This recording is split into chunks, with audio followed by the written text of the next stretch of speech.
Hello, I am your host, Dr. Jack Braha, and welcome to the show. Here we feature local healthcare providers and physicians to educate us on various medical conditions and provide us with some very helpful health tips. Today we welcome Director of Food and Nutrition at Brookdale Hospital, Patrick Lamont, and Lily Rosenberg, a registered dietitian and nutrition coordinator at Brookdale. Welcome to the show. Thank you for having us. I think it's a first for me as well because we have two guests today instead of our usual one-on-one, which is very exciting. And we're here to talk about an incredibly interesting topic. And for our viewers, they're probably saying, what are we talking about food in a hospital for? This is an area where I think, as far as where I've worked in New York and New Jersey and other places in hospitals, people don't kind of look forward to hospital food. But through the grapevine, I hear you've got the best hospital food in the world. Bar none. Bar none. Even the residents, you were saying, and the doctors look forward to That's a meal correct. at your hospital. Every year. So for our viewers today, this is the sort of, Food Network equivalent of hospital, going behind the scenes. And food services at a hospital is very important. Everyone has to eat, or at least most patients are eating every day, 3 meals a day. Hundreds or thousands of patients are in the hospital at any given time. I'm assuming you're also feeding all the employees? That's correct. There's a cafeteria? That is correct. The trays come up from the basement all the way up to the rest of the hospital? All the way up. How many beds? How many beds are we serving? We serve 448 beds in the nursing home, and we have over 500 beds in the acute care. We average about 300 patients per day. Wow. How many meals a day are you putting out? About 3,500 meals a day. Wow. Wow. It's like the cruise ship, right? When they talk to you on a cruise ship and tell you, we put out 10,000 meals, and you're doing this day in, day out. 7 days a week. Every day of the year. That's correct. Amazing, amazing. So Patrick is the Director of Food and Nutrition at Brookdale Hospital, and Lily is the registered dietitian at the hospital. And I'm assuming you guys work hand in hand quite a bit, correct? Yes, we do. So who picks out the menu in a hospital? Who makes the menu? Well, technically, the dietitian has to approve the menu, but we work together as a team and make changes when maybe some items are not as popular. We have a committee that we use to make the changes on the menu for the patients. So you're proactive about the menu, changing it to achieve the likes of the people who are eating? As much as we can without creating chaos, but yes, for both the hospital and the nursing home. Right. Now, it's not only that you're serving however many meals a day. Many patients are on different diets compared to the person in the bed next to them, and from room to room, right, Lily, there are a number of different types of diets. Give us an example of some of the diets that you have to come up with for the different patient populations. Some of the most common are, a dysphagia diet where somebody might need the consistency altered to improve their ability to swallow the meal. And then very commonly, we have a lot of patients with high blood pressure and diabetes. So we have a lot of meals tailored to them, and also kidney patients will need a very specific diet. Right, so there are many people with special needs in the hospital when it comes to diet. And it's an area that here on the show, and I think in general, we just don't think much about this. But if we didn't feed our patients, man, what an angry bunch of customers we would have in the hospital. So I think you've got an incredible task in front of you. But one of the things Lily work with as well is the fact that a lot of the patients have live at home and to come in, so we focus on a liberalized diet. We want them to be realistic about what they do, and so we streamline the menu from 21 menus to about 7 to make it more realistic of how they work when they go home. Yeah. That you bring up an interesting point that I guess we should just sort of go off on here is we know that the patients coming into the hospital hopefully are going to go home at some point. Does education go on in the hospital about the proper diet for them to go home on? Do you and your staff together provide some sort of teaching about food? As often as it's possible and as often as the patient is receptive to it. Obviously, they're in some condition that's bringing them into the hospital, so they're not necessarily receptive in that moment, but a lot of them really are and have been seeking that. And take it as an opportunity. Right, because we see patients all the time in the hospital come in, and we diagnose them as being diabetic. And, before they came in, they were going to Sbarro and Burger King and thinking life was grand, but all of a sudden became suddenly ill. Now they found out or realized that they're diabetic. and it's difficult to just say, hi, go home now and follow a diabetic.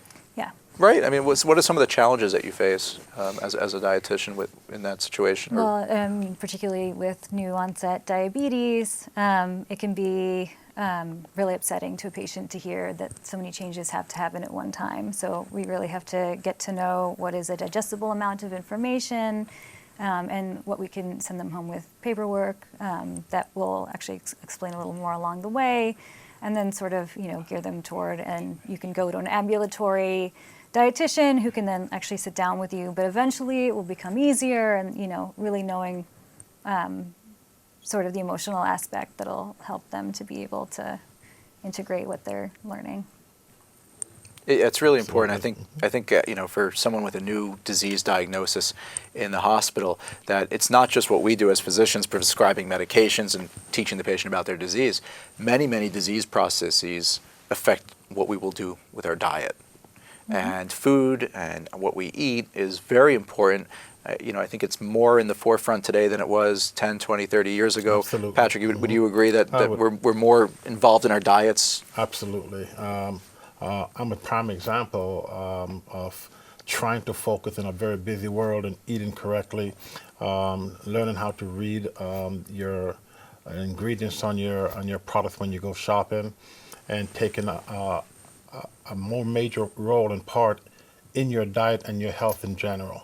And some of these areas that we look at now, they're prevalent in some of the areas that are dealing with population health and those kind of things, and not having good access to both health care or just healthy food products, when many people have to make decisions about whether to fill their prescription or buy healthy food. Oh, it's a challenge all the time for patients. Unfortunately, this is one of the craziest things that I see in our society, is it's much more expensive to eat healthy than it is to eat garbage, in my opinion, right? Fast food and high caloric, high glycemic index foods are much cheaper and easier. You can feed your family for $10, but to bring home good fruits and vegetables, Absolutely. could be more expensive. You can stop and get that 2 for $6 Right. You can get 1,200 calories for $3, but to go get some, a nice green salad, it's pricey, especially here in New York too. We were talking before the show. You and I follow a sort of vegetarian, pescatarian, vegan type diet. Correct. I mean, I'm mostly a plant-based, likewise with you. It definitely is costly. Yeah, I find that when you go out to the restaurant, it's certainly more costly when you're dealing with plant-based. But when we started cooking, I bought several books, and I started, in fact, when I looked at that, it's because of Eric Adams, the borough president, Adams, that was doing a speech, a presentation, and I was intrigued by it.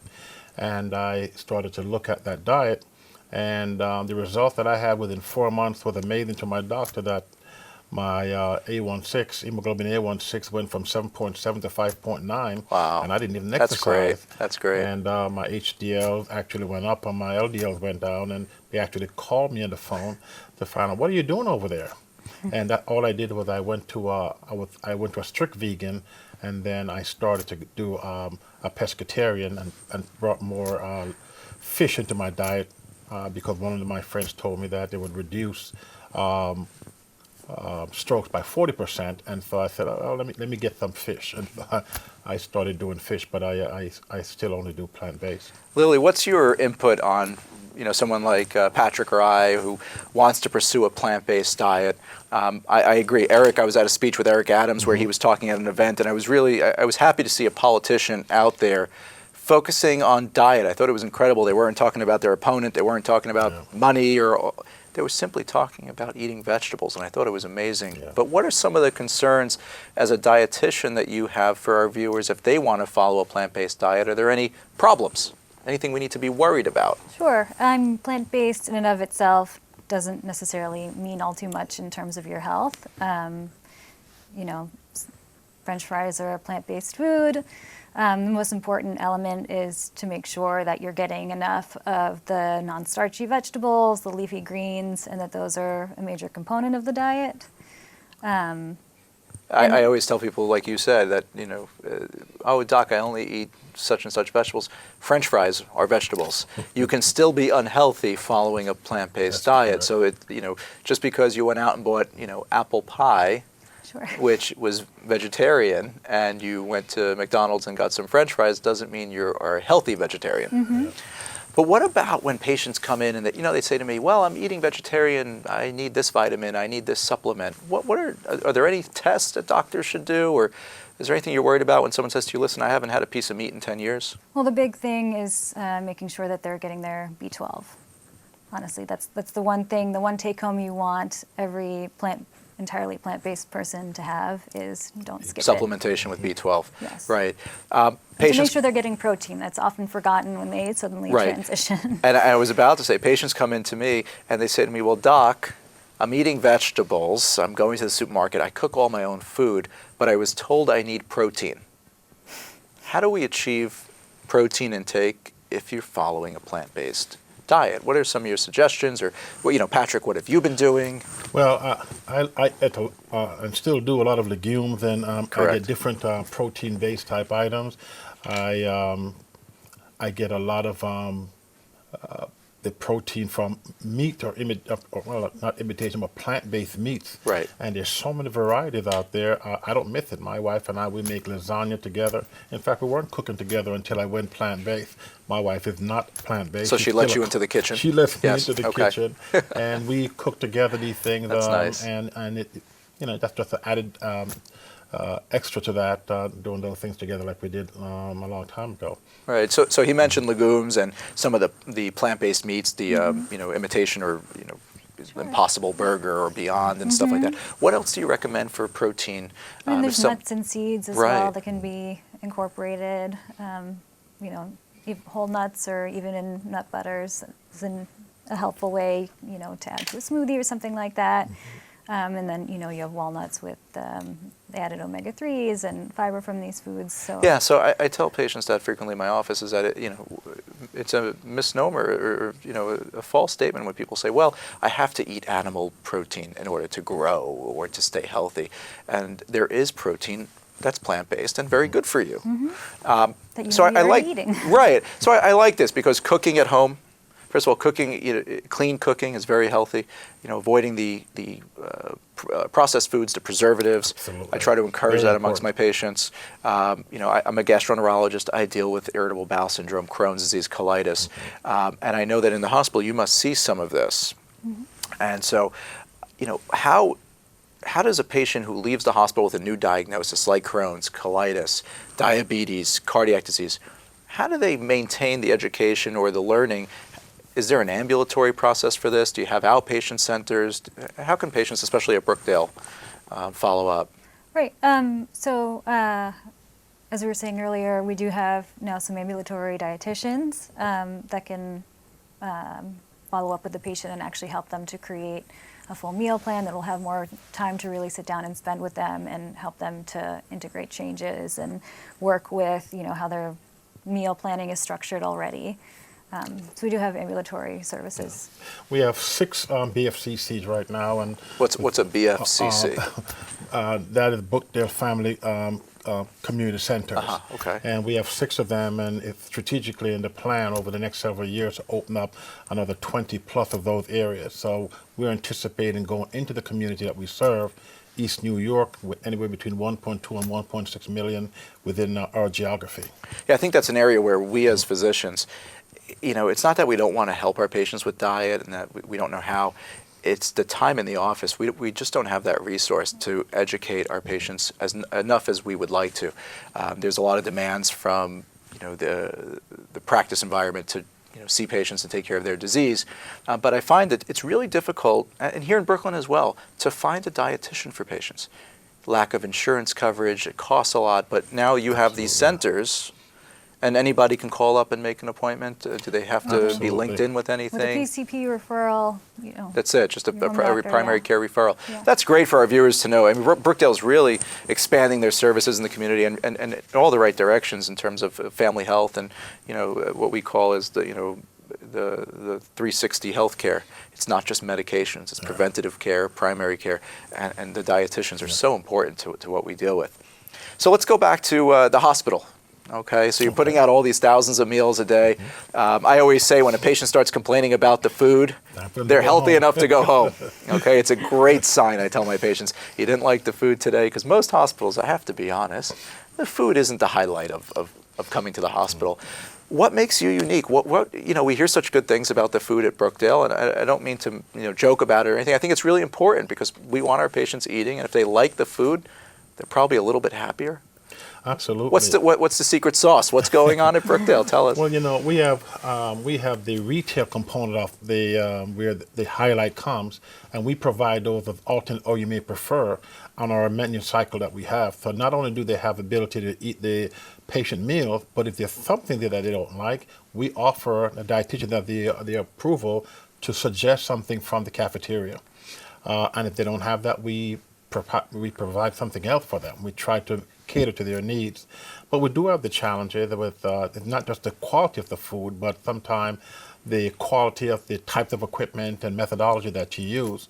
And we have a couple of methodologies, this cook chill and cook serve, and we are a cook chill facility. We do both actually, cook serve for the retail and catering, and cook chill for the patients themselves. So they have many options. It's not like the typical hospital menu where it says chicken for dinner. There's alternatives. Yeah, and we try to use herbs and spices, aromatics, and stay away from, I don't even have salt in my kitchen. I took it out 6-7 years ago.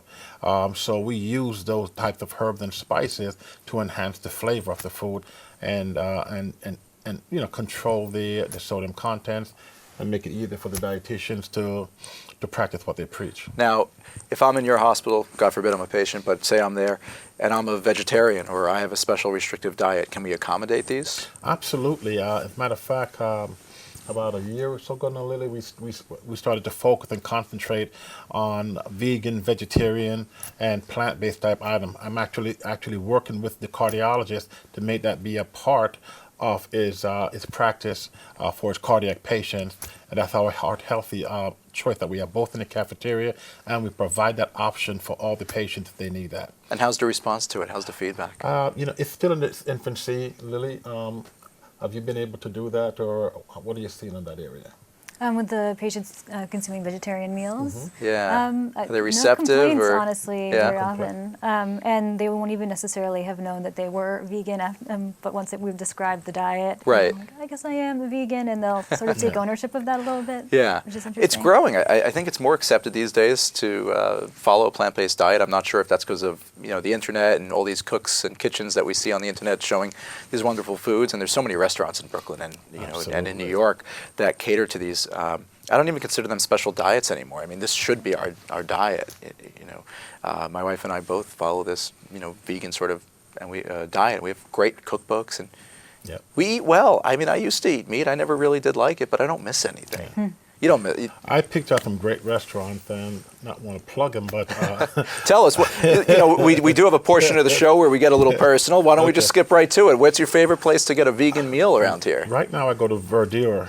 It's in Brooklyn, in Canarsie, Flatlands, and East 80th. Okay. In that area, and the variety that they have. I kept asking the owner, "Are you sure? What kind of oil?" Because I poly and mono unsaturated fat that I focus on. I don't eat any of the other stuff, and they're doing all those things. And I go there and I get my veggie patty. What's the name of the place again? So our viewers. Verdure. Verdure in Canarsie. Canarsie. Lily, where are you finding your best meal today outside the house? Where do you like to eat? And any great restaurants that? As a dietitian, because that's a big recommendation coming from a dietitian. I would say I'm not eating out that much. Okay. Cheaper, healthier. Okay, I agree. Exactly. It's but nice in to terms cook of at home. plant-based food, they're really available. It's readily available here in Brooklyn. Everywhere at every restaurant, no matter what's being served. Yeah.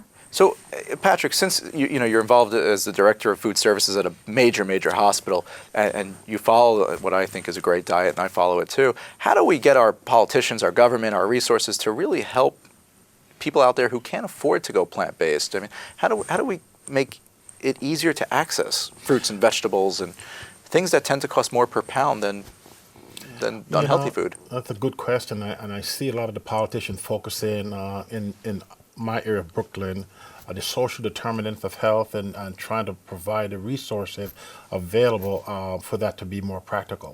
And we even at times bring in produce and fresh fruit and vegetables to the medical center on Fridays, where both the customers and the community can purchase, as well as the employees can purchase those food for a very low cost, and I think it's working well. So do I hear a Brookdale Farmers Market in the works? Is We're something that we're working on. That's We are nice. bringing in a third party, but there's something that we would like to do Yeah. because our healthy eating is a part of our wellness program, and right now we're going into National Nutrition Month, and something Lily can speak about more than I, but we are focusing on that, and we started from October planning things, and I started sending emails out to them, and I want to bring that to the community, and just talk about nutrition for that month. And once a week, we are highlighting those things in our lobby or in the cafeteria, and we have a lot of good ideas and things that we get from Lily and our dietitians. And so this is and Lily's myself. month coming up, National Nutritional Month. I mean, so this is your opportunity to really highlight dietitian work in the hospital and nutrition for our Yeah, patients. all of our dietitians are What- involved. What are the in big coming up with- plans? What are the big plans? We have a variety of topics that are important to us at this point. The topic of the year is Eat Right, Bite, Bite, Bite, which sort of gave us some leeway. Right. So we're looking at obviously plant-based and always having some materials available on that topic. In terms of the social determinants of health, we're looking to have materials available in our lobby so that people can see some of the resources they can access with some literature. We're also going into talking about prenatal nutrition, and my personal favorite is good mood foods. Good mood foods. What Yes. are some good mood foods? Well, we'll be featuring as our samples at least some blueberries, but vegetables in general are good Yeah. mood foods. They have all the micronutrients that, And you don't get that sugar spike and the high glycemic index that we get from other foods where we crash and burn and yeah. you're comatose an hour later, right? Right, like a big thing of noodles and then you're out. Sometimes okay. Right. So it's, Also practicing gentle nutrition, Yeah. where you have the foods that you have, but also include all of the nutrients. yeah, I don't want to give away my secret, but I wrote a book. It's one line about diet. It's the 95% diet. I tell my patients you got 21 meals a week. One of them, go out and have a great time. 20 meals, stick to the plant-based, non-processed, home-cooked, clean. We're all going to go out there and have our guilty pleasures, a Haagen-Dazs or a burger or something. But, try to maintain what I call the 95% diet. I'm sure someone's going to now steal the name and write their book, but it's only one line, so you can't beat that diet. That it's not that we're out there trying to tell our patients you could never eat something or you should never. But we want to create a lifestyle, at least that's what I do in my practice, where, okay, one night a week you go out and you have a good time, because we all have our fun. Yeah. In fact, we don't want to force someone to go healthy. We give them choices. For me, it's an option, and we have 4 entrees every day in the cafeteria, and every other couple of weeks there's 2 choices that are plant-based, and oftentimes they don't even know it's plant-based. And so I have been working with the New York State Healthy Hospital Initiative, dealing with the caloric intake and the sodium intake in almost everything we sell in the cafeteria. That's Even great. though strategically marketing that we put those healthier items as an impulse item closer to the register, as opposed to where I used to have all my brownies and cookies for a high guest check average. Oh, that's but funny. I didn't make that change to be compliant. In fact, I even give away infused water to anyone in the cafeteria as opposed to drinking sugary drinks. Yeah, absolutely. I always thought that was odd in a hospital when I'd walk in and I'd see soft drinks in the refrigerator, French fries and chicken nuggets, and I said, but wait, this is a hospital, okay, in the mall, fine, but this is a house of health. And so it's a challenge. I applaud both of you for one, being at a major institution where it's probably difficult to convince people or to educate people on such healthy eating, to find menus that are healthy for people, and for you to create. I mean, this is all you. You've got to direct all the chefs and all the cooks to create these thousands of meals a day. But my staff are the one that makes it happen. I come up with all the ideas and ask them to make it happen, and I do. I am very passionate and push a lot, and we put a lot of time and effort into it. But without dietitians like Lily and all my other dietitians in both the hospital and the nursing home, this would be more difficult. Yeah, and we need more Lilies out there, because patients, can come to the doctor, and we're really good at treating diseases and prescribing medicines and doing operations. But I think the dietitians really have their handle on dietary counseling and to help people more than I can. I'm telling you, I try to educate on diet, but when I see one of our RDs, really explaining it, this is expert food advice, and I love it. It's not the internet. It's not some random cookbook in the bookstore. This is expert advice. So I want to thank you both for coming and sharing your stories with us and what you're doing at Brookdale and all the great things there with diet and nutrition. So thank you for coming on the show. It's really a pleasure to meet you. And Lily, thank you for coming and taking such good care of the patients in Brooklyn and at Brookdale. And I look forward to our politicians listening to this and helping us fund and educate the public on proper diet, because that will really help prevent disease in the future. Thank you so much. So thank you for joining us. And I want to thank you for your interest in our show. I invite you to visit our website at zurmed.com and check out our tools and connect with us on social media. You can also call us at 718-510-2103. I'm Dr. Braha. From all of us at the show, stay healthy, Brooklyn.